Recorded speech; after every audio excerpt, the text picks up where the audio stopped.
Hey there, how you doing? This is Pastor Xzavian from God's Grace and Covenant, Jacksonville, Florida.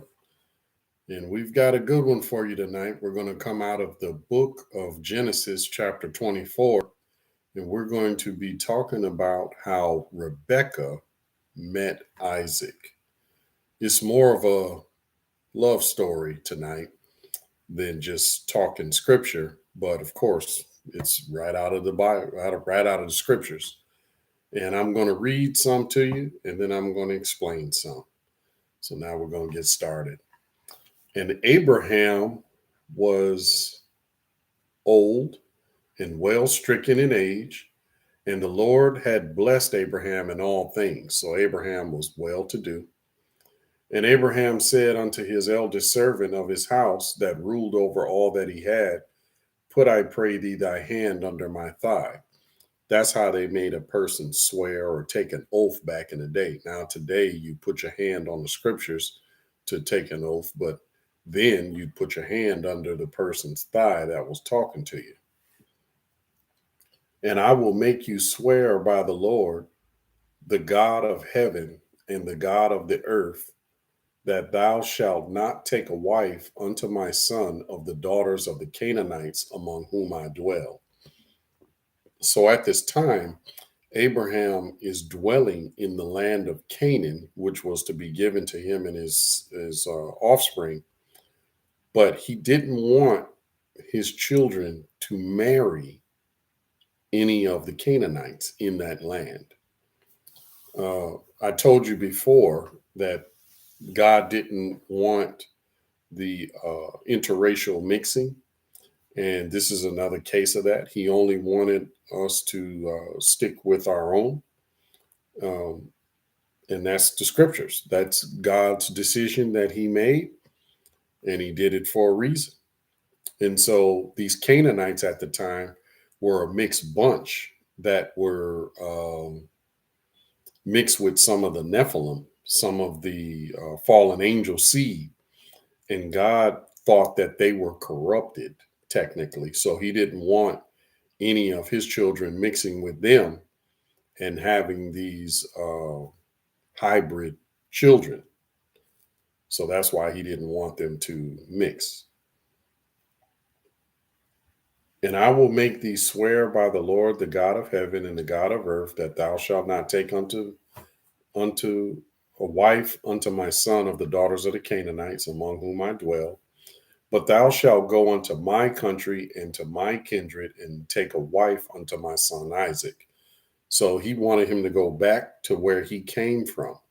And I don't know if a lot of you knew this, but Abraham originally comes from the place that we call Iraq today. He came from the place called in Iraq. So, which happens to be the same place that Saddam Hussein is from. Interesting, huh? Yes, yes, indeed. Uh, and the servant said unto him, Peradventure the woman will not be willing to follow me unto this land. Must I needs bring thy son again unto the land from whence thou camest? So the servant, that's an honest question. You know, if I get there and find a woman and the woman says no, do I take him over there? What do you want me to do? And Abraham said unto him, Beware thou that thou bring not my son thither again. He does not want his son ever to go back to where they came from. You want to know why? It's because when God told Abraham to leave his home and his kindred, he never wanted him to go back necessarily, unless maybe he was going back to visit somebody that was sick or something like that. But he really sort of wanted to leave that whole thing in the past and start this whole new chapter that God has set him on. See, God will take you out of whatever is old and put you in a position or a place where he doesn't want you going backwards. He only wants you moving forward, but he wants you moving forward in the place that he has given you to be. One of the greatest things that we fail in as humans is that we don't go where we're supposed to go when God tells us. and we're not in the place where we should be to receive the blessing. Some of us is on the south side when we need to be on the north side where we were told to be. You remember when you was a kid and your mama said, you stay in the yard, you can go outside and play, but stay in the yard. I don't want you to leave the yard today. And then you go around the corner with your friend and doing something. And yeah, you're having genuine fun. But what were you told to do? You were told to stay in the yard where there's safety, where you could be supervised, where there's no problem, where your parent can hear you and see you, and there's just not going to be an issue. But if you round the corner where you ain't got no business being, can't nobody see you when you get in no trouble, can't nobody see you when something happens, and no one has no idea where you are. Now there's a great deal of anxiety out there, and now we got to go around the neighborhood looking for you because you in a place where you weren't supposed to be. And what if we were getting ready to go out to get ice cream or something like that? Now you're not in the place to receive your blessing. But what you probably will get is a whooping when you get back to the house or punishment. I remember them days. I remember them days. So Abraham did not want his son ever to go back home. He didn't want that. He wanted him to stay in the new home that they have now. And then he says here,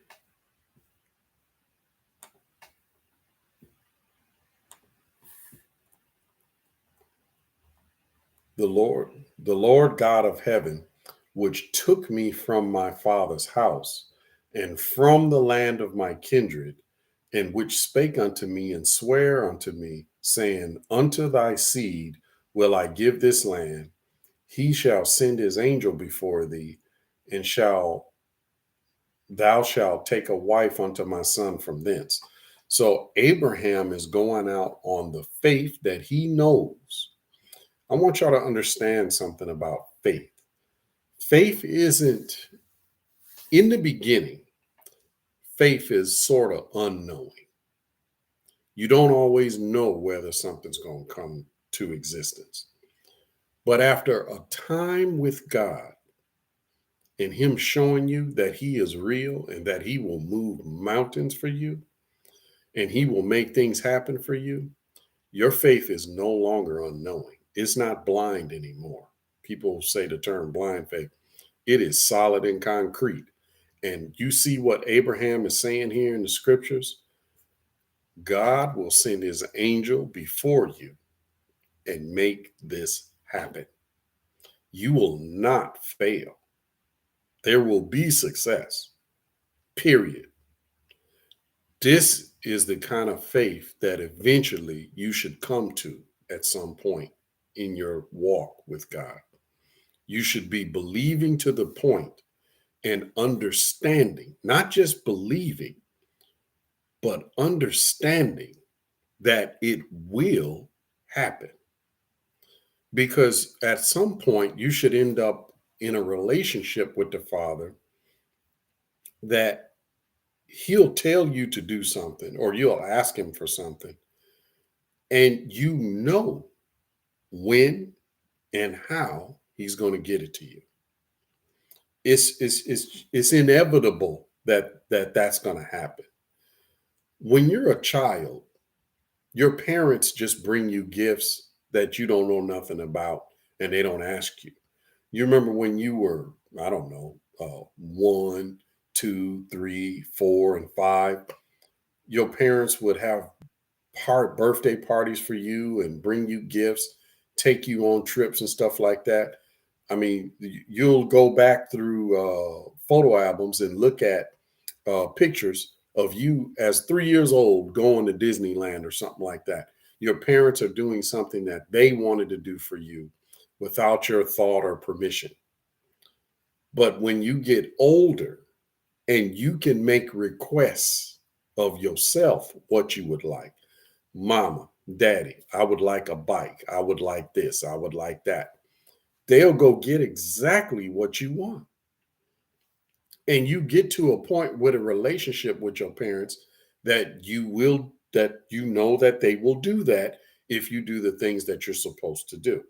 Well, that relationship is the same way with God. If you're doing the things that you're supposed to do, worshiping Him in spirit and in truth, then He will take care of you and He will speak to you and you will hear His voice. A lot of people think that you won't hear the voice. Oh, yes, you will. Oh, you'll hear it. Oh, you'll hear it. And if you are going through life for a long time and haven't heard His voice, you must be doing something wrong and you need to get with somebody and have a review of what is going on that you're not doing. Because even when the disciples was with the Messiah, they said, didn't our hearts burn while He opened the scriptures up to us and explained them as He walked with us by the way? Once you have a relationship and He and the Master explains things to you and gets you to understand, this is how you do things with the Father. This is how you understand things with the Father. Here is your lesson with the Father. Once you know those things, oh, you something else. Then you could be something else. For instance, my daughter told me the other day that she's taking this driving course, and the teacher told her she's doing such a good job driving. She already really knows how to drive. Well, she should, because I already done taught her how to drive. So now she can go to a teacher and find out that, yeah, daddy knew what he was doing. So it's funny how that works, but that's how it is in this life. And at some point, she will get to the point in her life in her older years that if I tell her something, she will just take word as bond. Because not even your children in the beginning believe everything that you say. It's a process and steps that you go through to get people to believe the things that you tell them. But at some point, you should be hearing God and believing when God tells you something that it's going to happen. And when you ask God for something, if it is a righteous thing, you know that God is going to grant it at some point. So the next thing here is he's thinking that he's going to send it. He's telling his servant, don't worry. God is going to send his angel before you and get this all straight. So by the time you get there, you just going to be picking something up. He the one going to do all the shopping and get it together. Kind of like Walmart. You call in your groceries and then they have them waiting for you when you get there. That's what that is. And if the woman will not be willing to follow thee, then thou shalt be cleared from this my oath. Only bring not my son thither again. Now, Abraham is being reasonable that, well, I believe that God is going to do it, but perchance if it doesn't happen, then just don't take him back there and you'll be free from the oath. But I'm believing that the angel's going to get there and take care of this. This really shouldn't be a problem. He done opened up the Red Sea and let us get across and everything. He let manna come out of heaven. He took water out of the rock. He crushed Pharaoh's army when they were right on our heels. He heated up the night cold for us, put on a night light with the angel in the flame so we could see and be warm. Then in the morning, he had the pillar of the cloud to give us shade so we wouldn't be too hot. And then he had us sending us the quails coming down so we could have meat to eat in the morning. And I mean, just if he took care of all of that, what make you think he can't find this young boy a wife? It's unbelievable what God can do. And he's just, he handles everything for his children. And the servant put his hand under the thigh of Abraham, his master, and sware to him concerning the matter. And the servant took 10 camels of the camels of his master and departed, for all the goods of his master were in his hand. And he arose and went to Mesopotamia unto the city of Nahor. Now, Nahor is Abraham's brother. So this is a fascinating thing. Remember, he wants to go get people close to him that he can feel safe that they're not going to be doing no crazy stuff. So that's why he's doing this at that time. And He's going over to Iraq from Israel to go do this. And he made his camels to kneel down without the city by a well of water at the time of the evening, even the time that women go out to draw water. So women would come to draw water in the evening time because the men were out there in the hot times of the day doing their thing. And the ladies would come pretty much after all of the men were gone away. And so they'd be out there a good while because they'd have to do things by themselves. And, there's no men around. And the interesting thing about this is when the servant left, he wasn't by himself. It was him and the 10 camels and other servants with him. He didn't just go by himself. He ain't crazy. You ain't going across the desert and taking a trip like that by your doggone self. No, it's not like today where you could just put everything in a truck and drive over there and pick them up, or go to the airport and pick somebody up. Then they had the camel train and all of that. He needed help. There might be marauders in the desert, hoodlums and gangbangers and robbers and stick up kids out there. And he had to be ready to get down for the get down if necessary. So he was not by himself. And then he went to where the camels was going to get the water. And he knew that at some point, ladies was going to come out there. So this was the place where he needed to be. And this is something that y'all need to think about. When you want a husband, if you're a woman, you need to go where the men are at. If you want a wife, if you're a man, you need to go where the women is at. You need to be in a position to see what you're working with. If you're a hermit stuck in the house, you're not going to find nobody. That's not how it works. You got to go to the place. So he went where he knew women was going to come. He knew that ladies were going to come to the specific place, and he could start, trying to interview, so to speak. And he made his camels to kneel down and drink the water. And he said, now he's going to pray. Because whenever you do something, you have to pray. And he said, "O Lord God of my master Abraham, I pray thee, send me good speed this day and show kindness unto my master Abraham." So he's praying on behalf of Abraham, his master. And he's not coming in his own name. He's coming in the name of Abraham because he don't know if God know him. So he said, well, I know you know Abraham. So I'm coming in his name to see if we can get this boy, his son, a wife, and I need your help. Behold, I stand here by the well of water, and the daughters of men of the city come out to draw water. And let it come to pass that the damsel to whom I shall say, let down thy pitcher, I pray thee, that I may drink, and she shall say, drink, and I will give thy camels also drink. Let the same be she that thou hast appointed for thy servant Isaac, and thereby shall I know that thou hast showed kindness unto my master. So he's being extremely specific. And he wants to say that when he picks a girl that he thinks is the right one, that she talk back to him and say, not only will I give you something to drink, I'll take care of your camels too. And why is that important to him for that to happen? Because he wants to have a woman for Isaac that ain't scared of no work and that is very hospitable. And she will not only take care of herself and her family, she will go above and beyond. Now, that's a good woman. That's a good woman that is priceless. Because some of us will have company over, and the woman you got will turn around and go back in the room.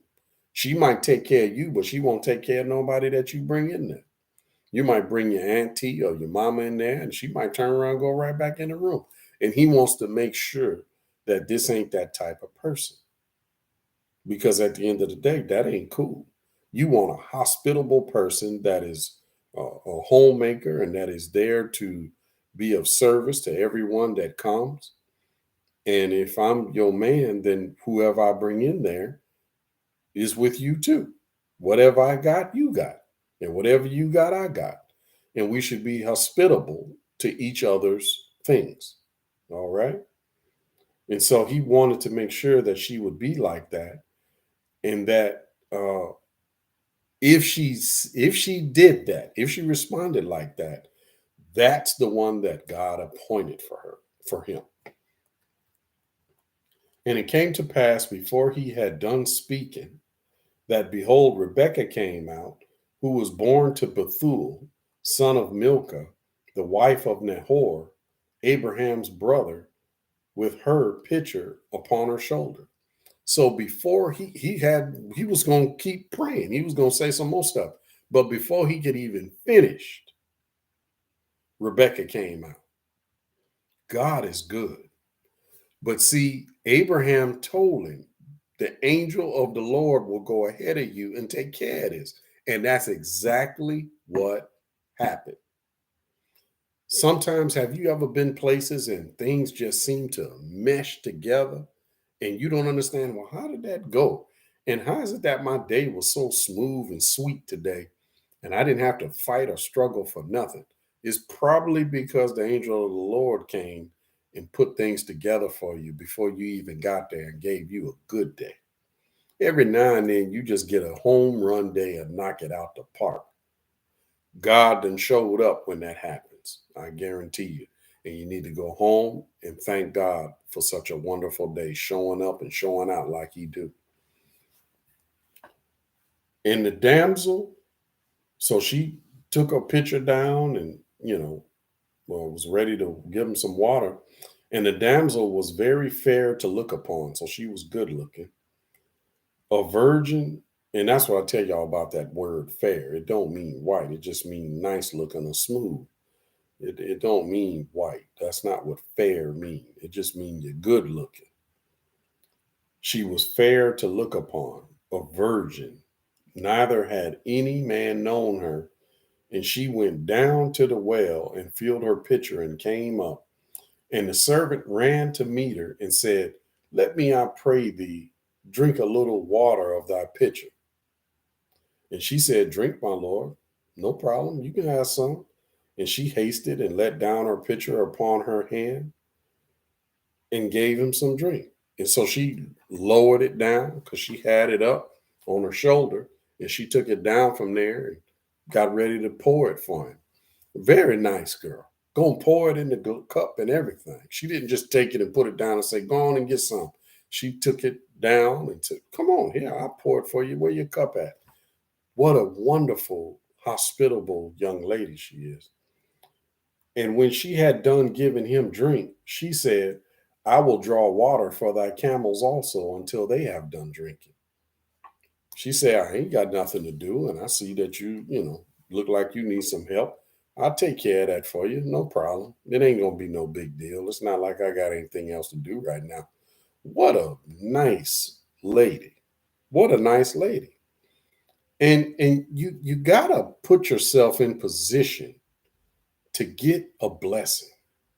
And as a person, you want to be ready at all times to be on a behavior and a personality that will make you valuable in somebody else's eyes.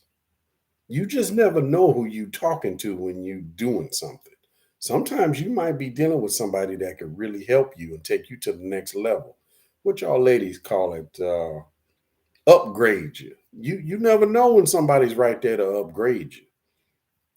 And she hasted and emptied her pitcher into the trough and ran again unto the well to draw water and drew for all his camels.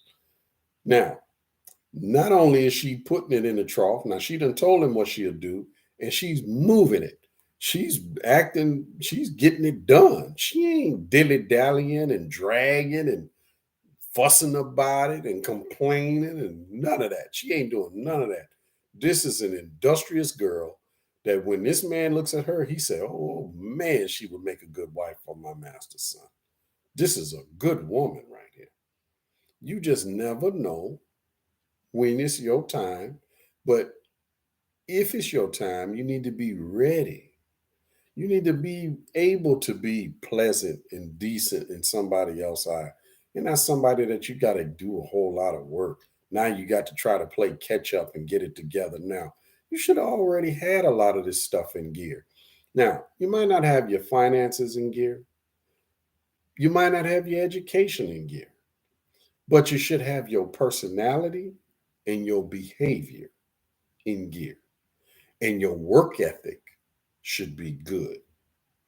And your decency and kindness and pleasantness should be good. Instead of coming up fussing and hollering and arguing, like some hoodlums out in the street. Don't nobody want to be fooling around with nothing like that. He would have went on to the next one. So she did that, and then the man, wondering at her, held his peace to wit whether the Lord had made his journey prosperous or not. Now, even though she's doing everything that he said, he's doubling down. Because he's like, man, I don't want to take this girl all these miles back over there, and I done picked the wrong one.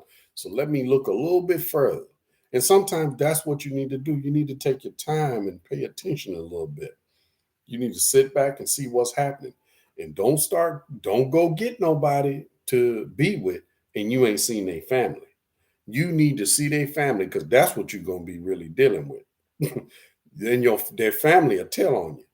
If the person that you're dealing with is some mess, oh, somebody in that house is gonna let you know. No, you might want to rethink that because they might be hot tempered, a six shooter, or hot pistol, or whatever. And so you got to really go home and not just judge a person based on their personal stuff with you, because people will tell tales and put up a front just with you.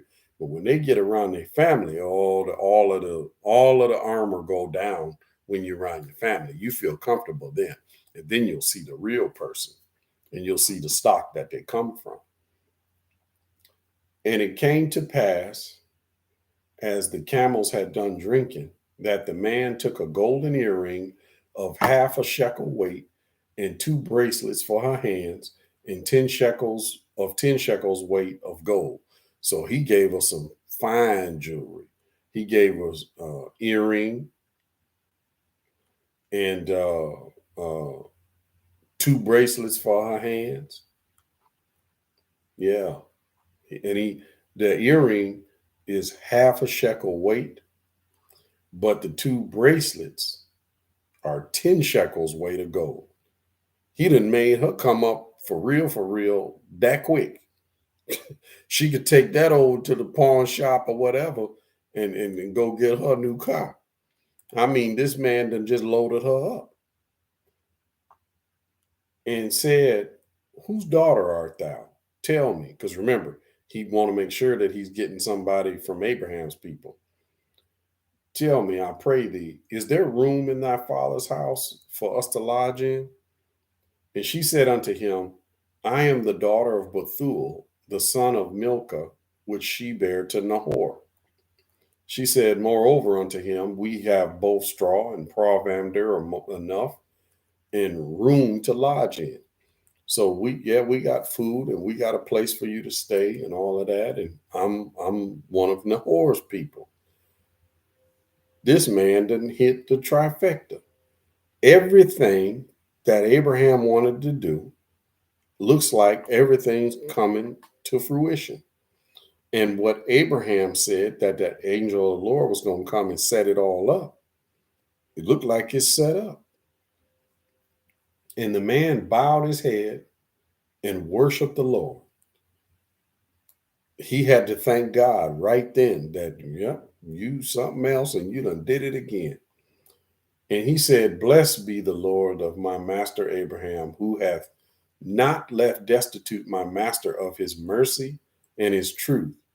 I being in the way, the Lord led me to the house of my master's brethren.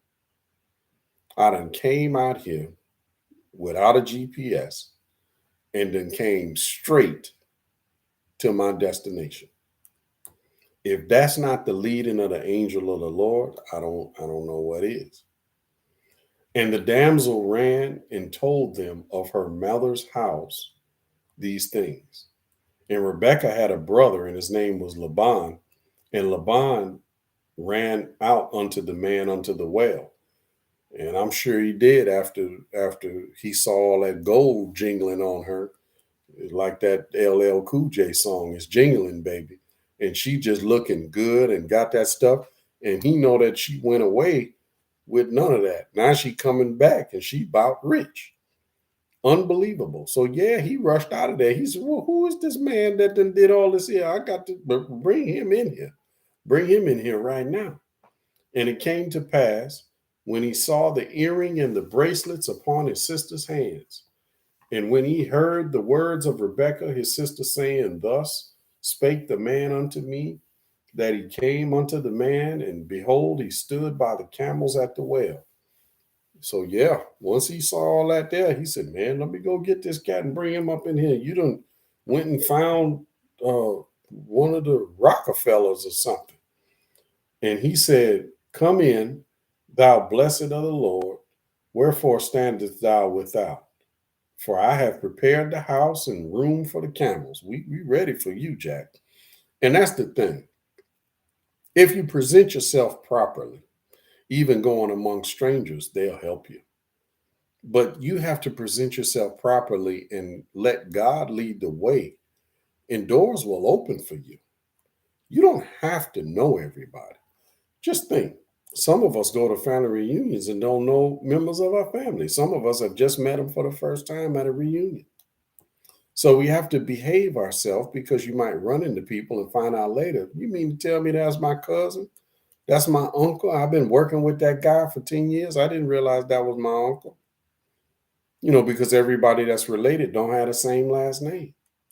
So it's a fascinating thing, but we always need to be on our best behavior and be pleasant and peaceful. And the man came into the house, and he ungirded his camels and gave straw and provender for the camels and water to wash his feet and the men's feet that were with him. Remember, I told you he brought others with him. So they were not just hospitable to him, they were hospitable to everybody in his group. And there was set meat before him to eat. And before I go on, I just want to say, back in the day, they would wash the feet, because back then, it's not like you riding in a car. So you'd get dusty out there and everything. And not only would you wash your hands and your face, you'd wash your feet. And plus, the washing of the feet would relax them and all that. You ever went and got a pedicure and they massage your feet for you and everything and make you feel good, make you feel like a whole new person. And so that was a form of hospitality back then. Even the Messiah got his feet washed, and he washed others' feet. I mean, that's a practice that we've gotten away from now. And some of these people got feet look terrible. And then you look at them toenails and they'll scratch up a tree. We just don't want to take care of ourselves the way that we should no more. And one of the main things we forget is our feet, our toenails, and our hands and our fingernails. And some of these people got feet just like Fred Flintstone could be rolling a car down the street. But anyway, and there was sat meat before him to eat, but he said, I will not eat until I have told my errand. And he said, speak on. So he said, well, look, before we eat, and get all comfortable, let me tell you why I'm here. And he said, I am Abraham's servant, and the Lord blessed my master greatly and gave him all the flocks and everything. And he's real good to go. He is good to go. And Sarah, my master's wife, bare to my master a son when she was old. And Sarah, I believe Sarah was 90 years old, and Abraham was 100 when they had this son. And so that's a phenomenal thing. Phenomenal thing. And the master, Abraham, had given to Isaac all that he has. So, of course, Abraham had another son, Ishmael. and he gave him stuff too.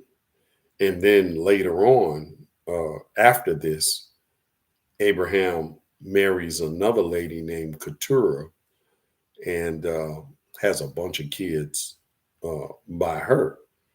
But the child of the blessing of God is with this boy, Isaac.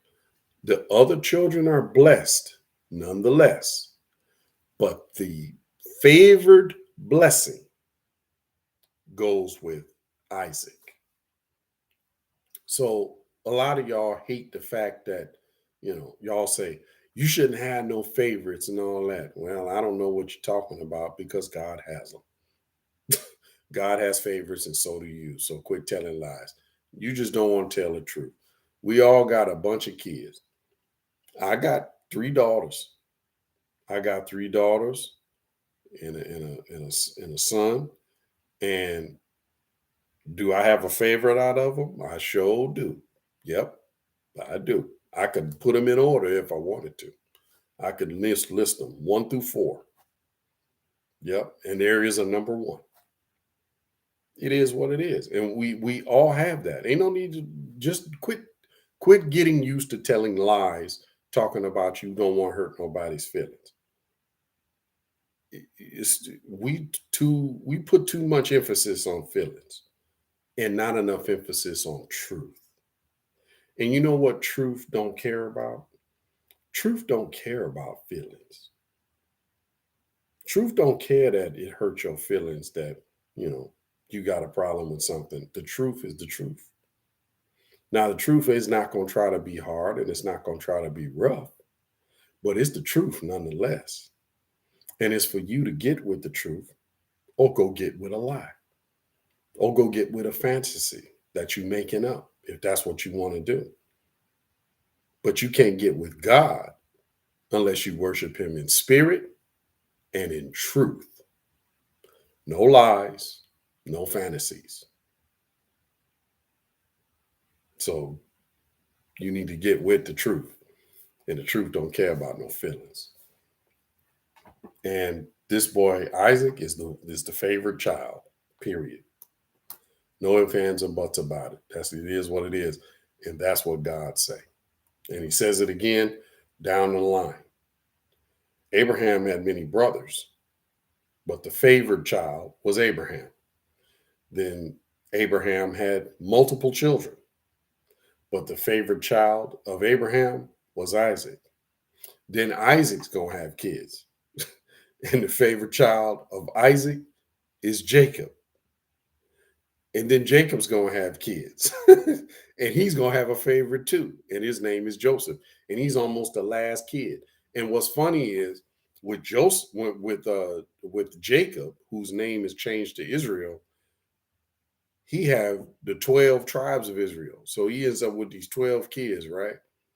And with them 12 kids, you would think the number 1 kid is his favorite. Nope. You would think number 2 is his favorite. Number 3, 4, 5, 6, 7, 8, 9. No. You got to keep going. It's number 11. It's the favorite child. Number 11 is the favorite child. Now, within those brothers, within those children, one of them is Judah, who is going to be the son that is the blood heir of all of the kings. And yet, because he's all of the kings, that's not the favorite child. Then you got Levi, who is going to be the blood heir or progenitor of all of the priests. So you would think, well, surely it would be him then. Nope. Favorite child was Joseph. And then number 2 after Joseph was Benjamin. And Benjamin is number 12. So it is what it is. And when I look at Israel saying that his favorite child is Joseph, there's one key thing about it. He says that's the son of his old age. That's the child of his old age. And when you get older, your mind is so much more relaxed and in a place where you understand things. So to me, it made sense that that was his favorite child by that point. Because when he was a young man and had the first child, I think it was Reuben or Simeon, one of the two. And when he had them young men, he was young and strong and still not believing everything. And God was still working with him then.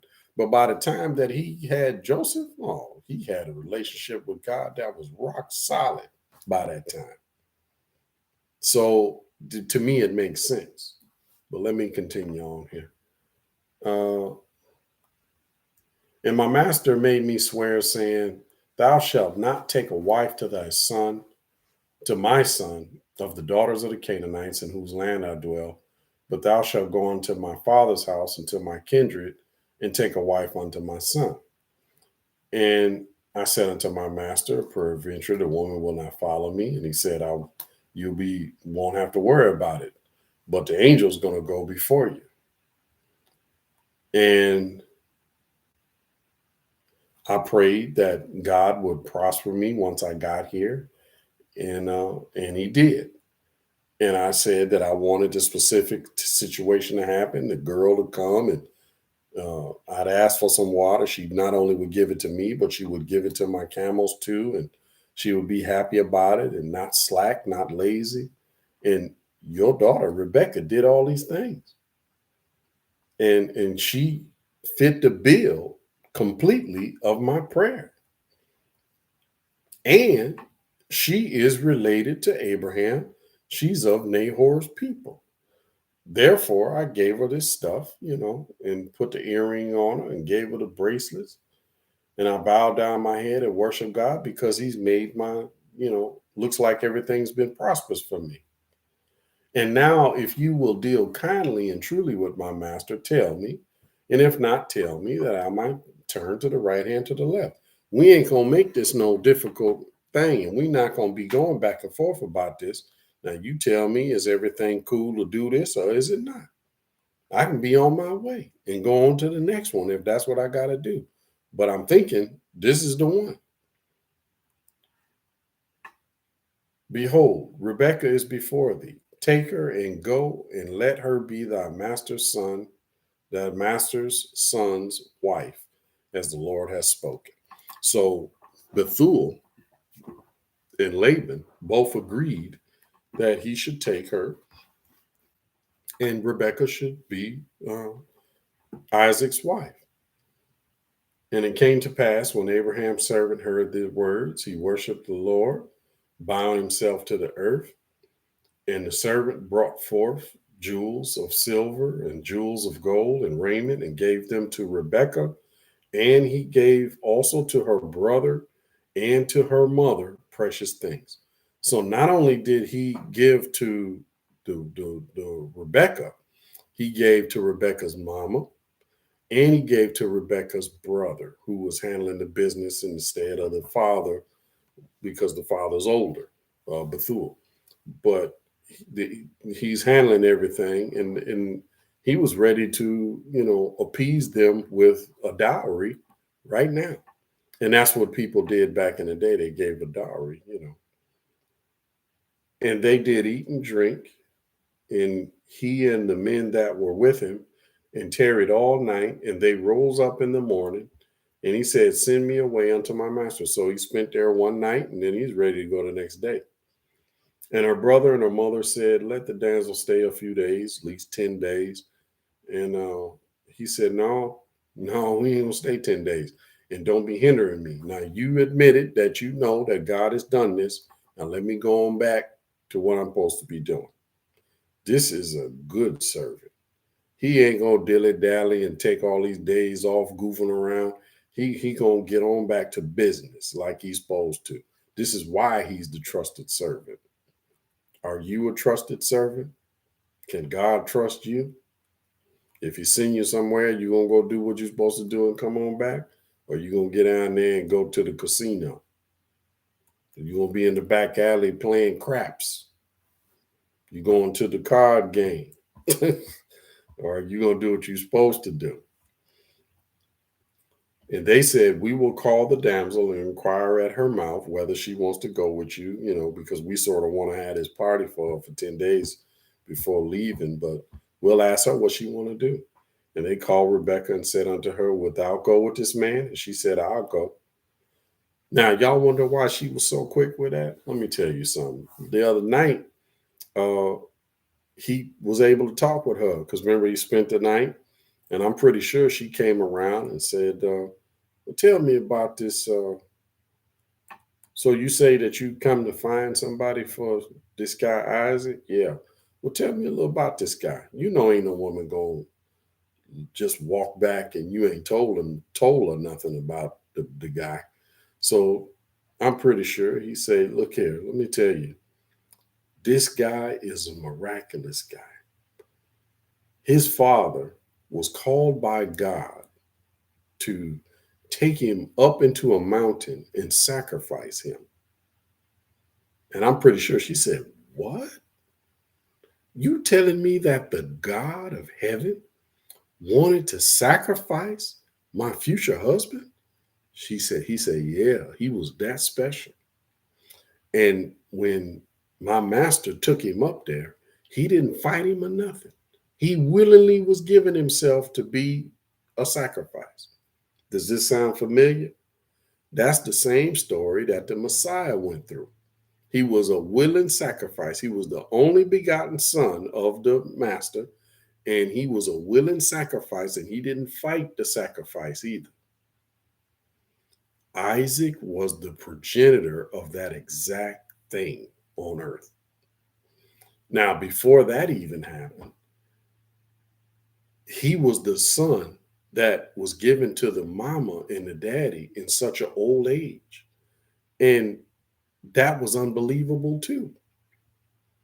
So, and this was his only begotten son of the promise that the angels came down and told him, a son is going to be born to you this time next year.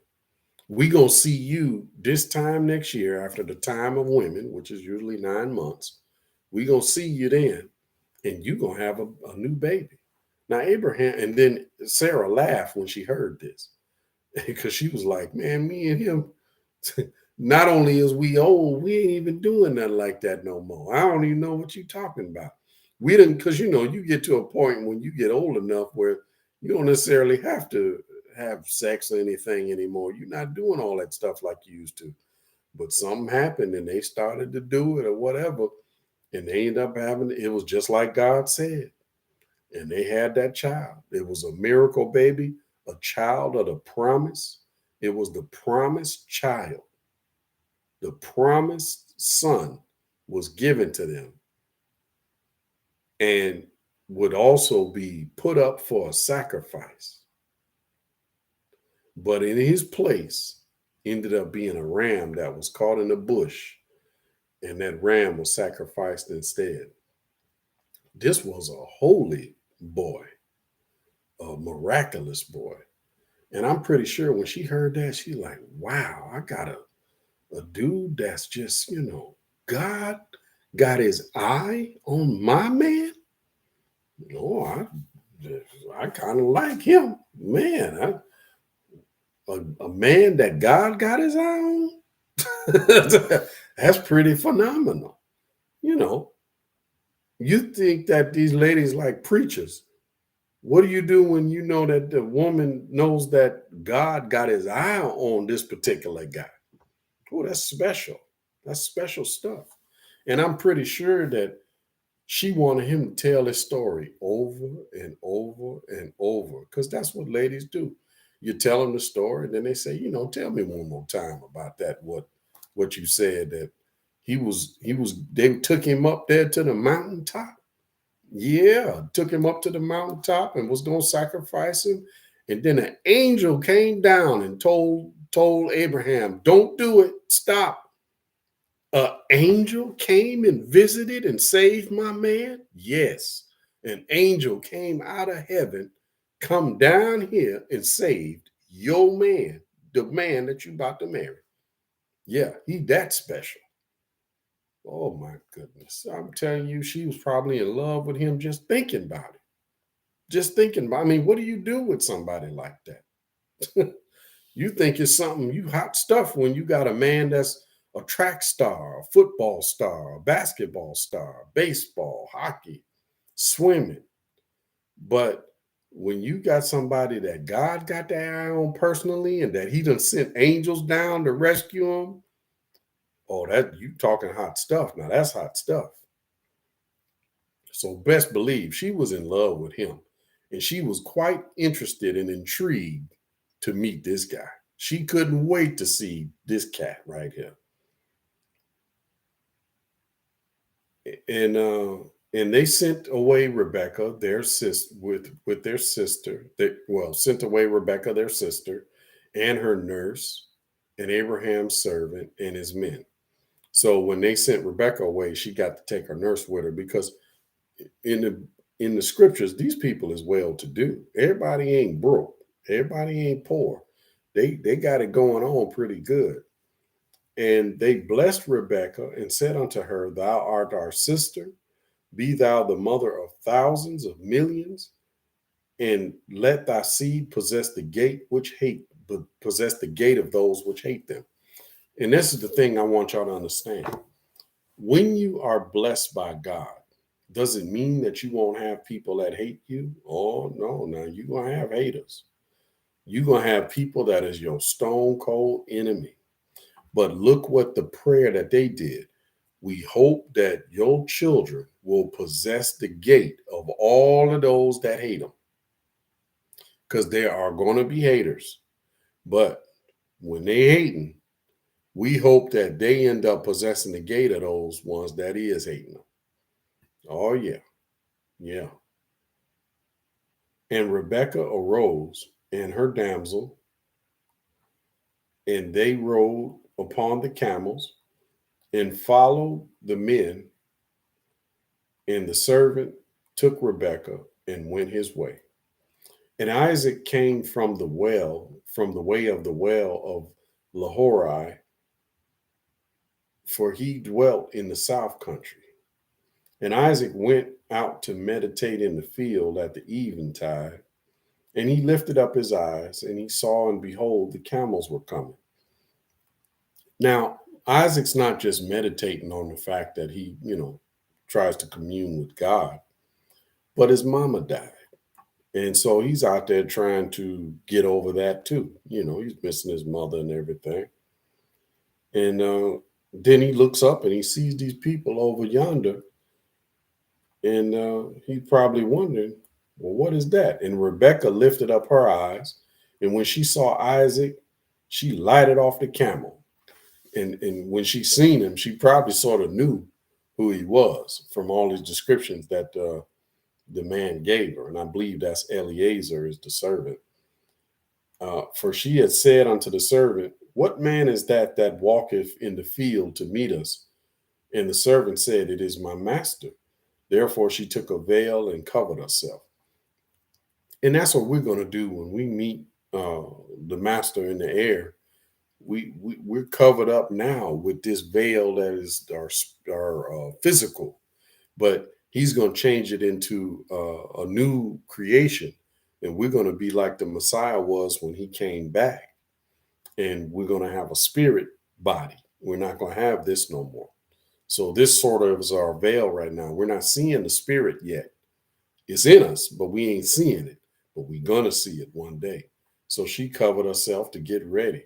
And you got to cover yourself to get ready for who you're going to be with. And the servant told Isaac all the things that he had done. And Isaac brought her into her mother's tent, into his mother's, Sarah's tent, and took Rebekah, and she became his wife. And he loved her, and Isaac was comforted after his mother's death. Now, this last paragraph is an interesting thing, and I like it. Sarah had her own tent. Abraham had his own tent.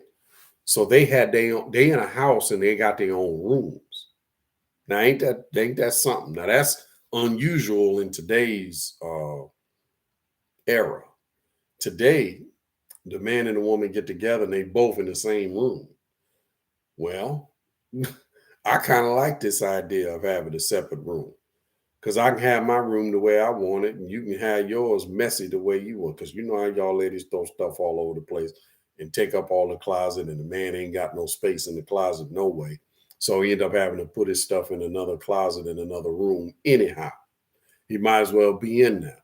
And then please don't let it be the time when y'all start getting the hot flashes and whatnot. And then the man got to be either freezing to death because y'all want to put on the cold air or put on the fan.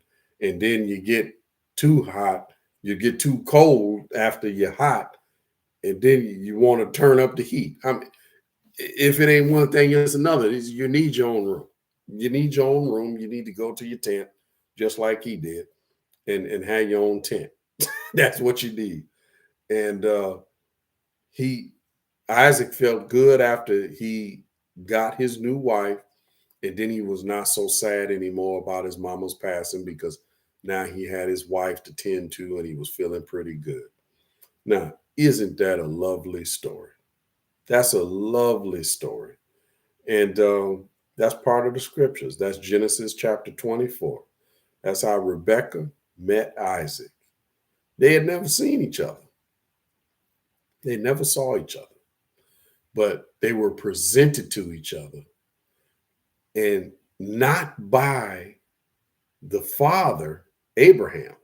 He didn't go see. This was done by the servant, Eliezer, but God is the one that had the eyes and picked this all out and made it happen from the foundation of the world and sent that angel to set it all up when it was time to set it all up. This is one of the best marriage stories I've ever heard. God went and found, basically, God put these two together no different than he put Adam and Eve together. Same thing. As a matter of fact, I think the next study that we do, it'll be about how Adam met Eve and how Eve met Adam. That'll be on next time. So I thank y'all for joining us today. And if you want to contribute something, you see the Cash App is on the bottom. And like I say again, this is God's Grace and Covenant, Jacksonville, Florida, a Hebrew congregation. And we're Hebrew because that's what all of the forefathers and mothers were: Abraham, Isaac, and Jacob, all Hebrew. Joseph and all the other 12 patriarchs, all Hebrew. The Messiah that you call Jesus, Hebrew. Yeah. You remember when they did the put him on the cross or hung him from the tree? Sort of discrepancy about which one it is. They put the plaque over the top of it, and they had it in Greek, and they had it in Roman, and they had it in Hebrew. Well, they had it in Hebrew because he was a Hebrew. Yeah, that's what he was. So it is what it is. So I'll see y'all next time.